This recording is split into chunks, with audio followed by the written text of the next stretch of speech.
കൗമാരക്കാരൻ അശ്രദ്ധമായി ഓടിച്ച സ്കൂട്ടറിടിച്ച് വഴിയാത്രക്കാരിയായ വീട്ടമ്മയ്ക്ക് ഗുരുതര പരിക്ക്.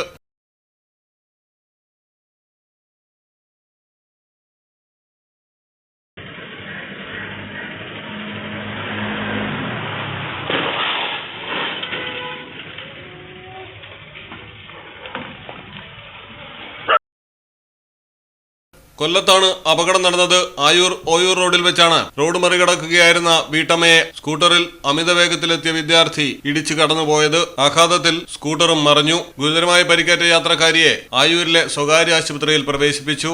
റോഡിന്റെ ഇരുവശങ്ങളിലേക്ക് നോക്കിയ ശേഷമാണ് യാത്രക്കാരി മറുവശത്തേക്ക് നടന്നു നീങ്ങിയത്. ഈ സമയമാണ് ഹെൽമറ്റ് പോലും ധരിക്കാതെ റോഡിന്റെ വലതുവശം ചേർന്ന് അമിത വേഗത്തിലെത്തിയ വിദ്യാർത്ഥി യാത്രക്കാരിയെ ഇടിച്ചു വീഴ്ത്തിയത്.